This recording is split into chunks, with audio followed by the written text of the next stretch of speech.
तो नमस्कार, हाजिर है एक बार फिर से आज की बड़ी और ताजा खबरों के साथ। बस आपसे निवेदन है, कृपया वीडियो को लाइक कर दें, चैनल को सब्सक्राइब कर लें और घंटी बटन जरूर दबा दें। वहीं पहली बड़ी खबर है, यूपी में छठे चरण में 57 सीटों पर डाले गए वोट, 676 प्रत्याशियों के भाग्य का हुआ फैसला। आपको बता दें कि उत्तर प्रदेश चुनाव के छठे चरण के लिए 10 जिलों की 57 सीटों पर मतदान खत्म हो गया। इस चरण में 2.15 करोड़ मतदाताओं ने मुख्यमंत्री योगी आदित्यनाथ सहित 676 प्रत्याशियों के भाग्य का फैसला ईवीएम मशीन में कैद कर दिया। सभी पार्टियों ने दावा किया है कि वो अपनी सरकार बना रहे हैं। बीजेपी ने दावा किया है कि 300 पार सीटें जीतकर जीत का चौका लगाएंगे। वहीं अखिलेश यादव ने भी ऐलान कर दिया है कि इस बार सपा गठबंधन 300 पार सीटें जीतकर प्रचंड बहुमत की सरकार बनाएगा। आपका क्या मानना है, इस बार किस पार्टी की सरकार बनने जा रही है? अपनी राय हमें वीडियो लाइक कर कमेंट बॉक्स में जरूर दें। और बड़ी खबर, यूपी विधानसभा चुनाव के छठे चरण में कहीं सूने पड़े रहे बूथ तो कहीं मतदाताओं की लगी लंबी कतार, कहीं ईवीएम मशीन खराब तो कहीं चुनाव का किया गया बहिष्कार।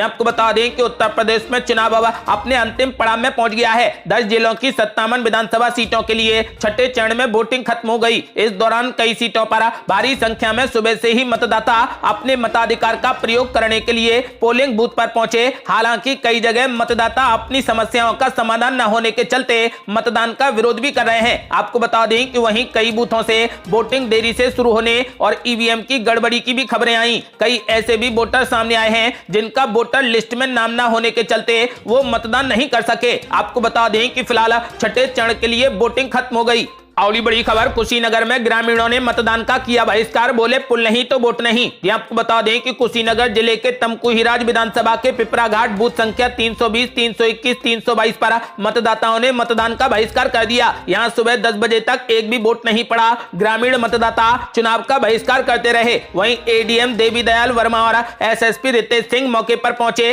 और लोगों को समझाया। उन्होंने 12 मार्च के बाद आवश्यक कार्यवाही के आश्वासन पर लगभग 3 घंटे के बाद मतदान करने के लिए ग्रामीणों को मनाया। इन लोगों का कहना है कि पिपरा गोला घाट के गोला घाट पर पक्का पुल निर्माण करने की मांग कर रहे हैं। ग्रामीणों का आरोप है कि कांग्रेस के विधायक अजय कुमार लल्लू हाथों में जल लेकर यहां पर कसम खाए थे कि पुल बनवाएंगे, लेकिन आज तक अजय कुमार लल्लू ने पुल नहीं बनवाया। आपको बता दें कि उन्होंने चुनाव का बहिष्कार कर दिया, लेकिन 3 से 4 घंटे के बाद ग्रामीणों को मनाया गया, तब जाकर उन्होंने वोट डाले। और ये बड़ी खबर, बलरामपुर के ग्रामीणों ने चुनाव का कर दिया बहिष्कार, बोले सड़क, पानी और अस्पताल नहीं तो वोट नहीं। ये आपको बता दें कि बलरामपुर के ग्रामीणों ने एक साथ मिलकर चुनाव का बहिष्कार कर दिया। बलरामपुर के भदवार में मतदान का बहिष्कार शांति के साथ किया गया। इनका कहना है कि हम मतदान का बहिष्कार इसलिए कर रहे हैं ताकि हमारी समस्याओं का समाधान हो सके। आपको बता दें कि बलरामपुर के भदवार में मतदान का बहिष्कार इसलिए किया गया क्योंकि वहां पर सड़क, पानी और अस्पताल की कमी है। ग्रामीणों ने मांग की है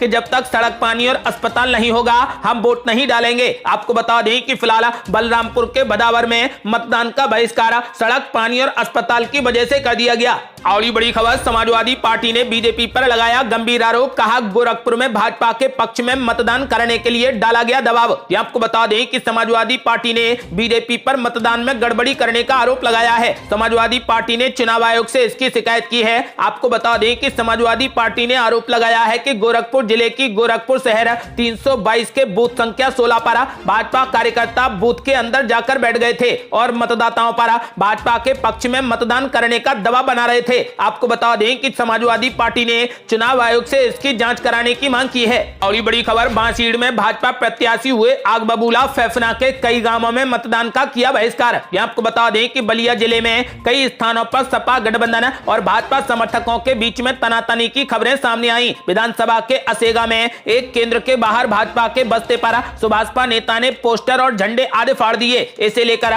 मौके पर जमकर हंगामा शुरू हो गया। बांसडीह से भाजपा प्रत्याशी केतकी सिंह मौके पर पहुंची। हंगामा कर रहे विपक्ष के समर्थकों को देखकर वो आग बबूला हो गईं। मौके पर पहुंचे पुलिसकर्मियों ने आकर मोर्चे को संभाला और माहौल को शांत कराया। केतकी सिंह ने बूथ पर फर्जी वोटिंग करने का आरोप लगाया है। वहीं सपा ने भाजपा प्रत्याशी पर अभद्रता का आरोप लगाया है। फिलहाल मामला शांत था। फेफना विधानसभा क्षेत्र के करची, परुआ, नारायणपुर और मिलकनवा ग्राम के मतदाताओं ने मतदान का पूर्ण बहिष्कार कर दिया।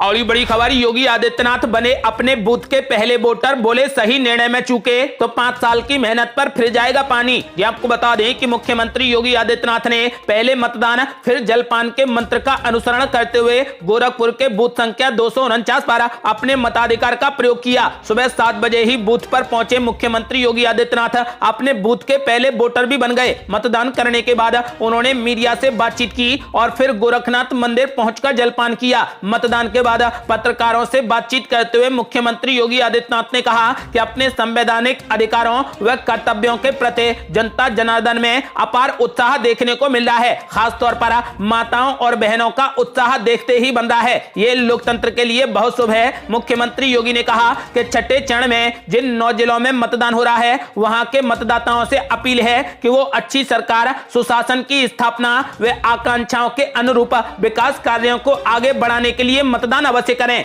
और ये बड़ी खबर, मायावती ने विपक्ष पर बोला जोरदार हमला, बोली ये वोट की मार के जरिए मजबूत सरकार बनाने का मिशन है। ये आपको बता दें कि उत्तर प्रदेश में छठे चरण के लिए वोटिंग खत्म हो गई। छठे चरण में 10 जिलों की 57 सीटों पर 676 उम्मीदवारों के भाग्य का फैसला हो गया। आपको बता दें कि इस बीच बीएसपी सुप्रीमो मायावती ने एक के बाद एक ट्वीट कर जनता से मतदान करने की अपील की। मायावती ने कहा कि महिला सम्मान, लोगों को सुरक्षा और आत्मसम्मान के साथ रोजी रोजगार की व्यवस्था करना ही अच्छी सरकार की पहचान है। उन्होंने कहा कि यूपी में अब तक 5 चरण के बाद ये छठा चरण निराशा व हताशा के बाद विरोधी लोग अहिंसा, अभद्रता व असभ्य आचरण आदि के हथकंडे पर उतर गए हैं, जिससे लोगों को अपना संयम नहीं खोना है, बल्कि ऐसी पार्टियों को वोट की मार के जरिए अपनी मजबूत सरकार बनाने के मिशन में डटे रहना है। आपको बता दें कि मायावती ने हाथी का बटन दबाने की अपील की है। बड़ी बड़ी खबर, अखिलेश यादव और ममता बनर्जी की जनसभा में शिवपाल यादव ने कर दिया बड़ा ऐलान, बोले भाजपा को हराने के लिए सपा प्रमुख से मतभेद को किया खत्म। ये आपको बता दें कि वाराणसी में यूपी विधानसभा चुनाव का ग्रैंड फिनाले होगा,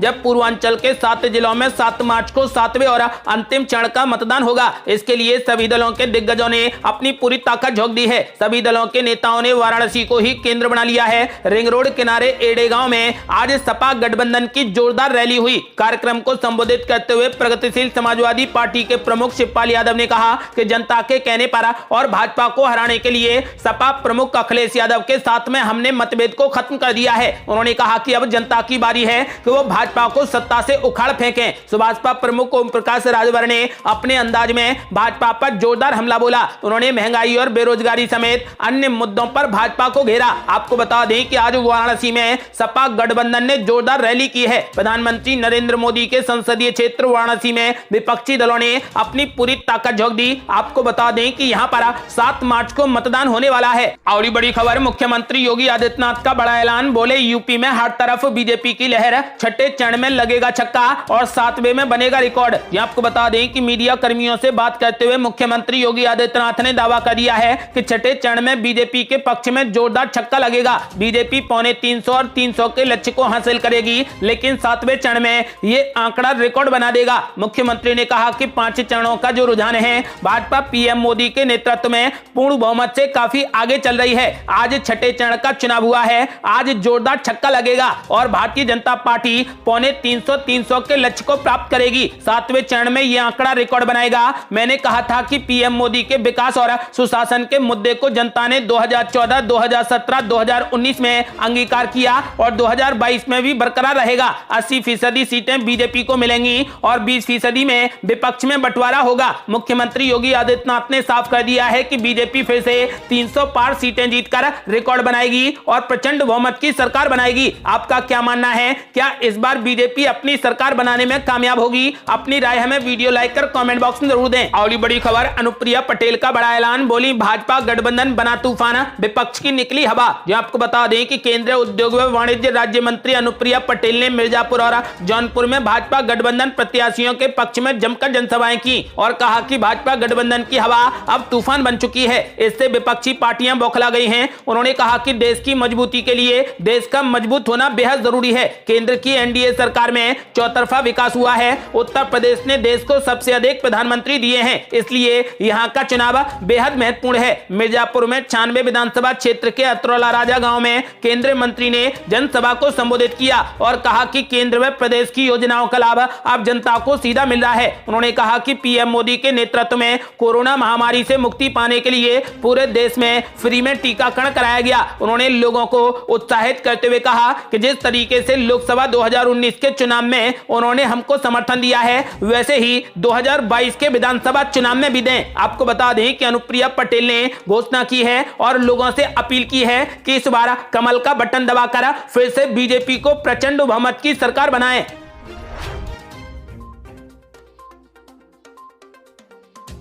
और ये बड़ी खबर, ममता बनर्जी की मौजूदगी में यूपी विधानसभा चुनाव के बहाने लोकसभा चुनाव की पटकथा लिख रहा विपक्ष। ये आपको बता दें कि यूपी विधानसभा चुनाव के बहाने विपक्ष लोकसभा चुनाव की पटकथा लिख रहा है। पश्चिम बंगाल की मुख्यमंत्री ममता बनर्जी वाराणसी में हैं। प्रधानमंत्री नरेंद्र मोदी के क्षेत्र में सपा अध्यक्ष अखिलेश यादव के साथ में ममता बनर्जी की जनसभा करने के सियासी मायने निकाले जा रहे हैं। इसे ममता बनर्जी का पश्चिम बंगाल से बाहर सियासी विस्तार के तौर पर देखा जा रहा है। इसमें गैर भाजपाई और गैर कांग्रेसी दल की एकजुटता नजर आ रही है। पश्चिम बंगाल के विधानसभा चुनाव में तीसरी बार जीत दर्ज कर ममता बनर्जी भाजपा विरोधियों की उम्मीद बनकर उभरी हैं। अब वो उत्तर प्रदेश में सक्रिय हैं। यहां से सियासी संदेश देकर वो भविष्य की रणनीति तैयार कर रही हैं। फरवरी में लखनऊ पहुंची ममता बनर्जी ने स्पष्ट किया था कि यूपी से भाजपा का सफाया होने का मतलब है कि वर्ष 2024 में केंद्र से भी उसे बाहर कर देना है। उन्होंने ये भी दोहराया है कि कम्युनिस्ट भी साथ आ गए हैं। वो विधानसभा चुनाव को केंद्र सरकार के खिलाफ हमला बोलने का माकूल समय मानती हैं। सपा सहित अन्य विपक्षी दलों के रणनीतिकार भी मानते हैं कि यूपी से भाजपा को सत्ता से बेदखल करने का मतलब है कि वर्ष 2024 की जंग जीत लेना। यही वजह है कि वाराणसी की रैली में अखिलेश यादव के साथ में रालोद अध्यक्ष जयंत चौधरी, प्रसपा अध्यक्ष शिवपाल सिंह यादव सहित सपा गठबंधन में शामिल अन्य नेता भी मौजूद हैं। आपको बता दें कि वाराणसी की रैली में सभी एकजुट रैली कर रहे हैं। और ये बड़ी खबर, किसान नेता राकेश टिकैत को वोटों की गिनती में गड़बड़ी की बड़ी आशंका, बोले ट्रैक्टर ट्रॉली लेकर पहुंचे किसान। ये आपको बता दें कि किसान नेता राकेश टिकैत ने उत्तर प्रदेश चुनाव में छठे चरण की वोटिंग के बीच बड़ा बयान दे दिया है। उन्होंने चुनाव के बाद मतगणना में बड़ी गड़बड़ी की आशंका जताई है। राकेश टिकैत ने किसानों और यूपी के लोगों से बड़ी अपील की है कि काउंटिंग से एक दिन पहले ही ट्रैक्टर ट्रॉली लेकर मतगणना केंद्रों के पास पहुंच जाएं और कैंप लगा दें। राकेश टिकैत ने दावा किया है कि इन केंद्रों पर अनियमितताएं हो सकती हैं। उत्तर प्रदेश विधानसभा चुनाव के लिए वोटों की गिनती 10 मार्च को होगी। किसान नेता राकेश टिकैत ने बागपत के बड़ौत में संवाददाताओं से कहा कि जिला पंचायत चुनाव में जो किया गया था उसे नजरअंदाज नहीं किया जा सकता है। मतगणना शुरू होने से एक दिन पहले ही मतगणना केंद्रों पर पहुंचे और मतगणना स्थलों पर ट्रैक्टर के साथ में शिविर लगाएं। उन्होंने लोगों से एक दिन पहले ही बिस्तर के साथ में पहुंचने की अपील की है। उन्होंने कहा कि क्योंकि उन्हें 10 मार्च को वहां जाने की अनुमति नहीं दी जाएगी। आपको बता दें कि किसान नेता राकेश टिकैत ने 10 मार्च को वोटों की गिनती में आज गड़बड़ी की बड़ी आशंका जताई है। ये थी अब तक की बेहद बड़ी खबरें। यदि आप भी मानते हैं कि गड़बड़ी हो सकती है तो अपनी राय हमें वीडियो लाइक कर कमेंट बॉक्स में जरूर दें। ये थी अब तक की बेहद बड़ी खबरें। यदि आपने अभी तक हमारे चैनल को सब्सक्राइब नहीं किया है तो कृपया चैनल को सब्सक्राइब कर घंटी बटन जरूर दबा दें। जल्दी मिलते हैं बड़ी अपडेट के साथ, तब तक के लिए जय हिंद, जय भारत।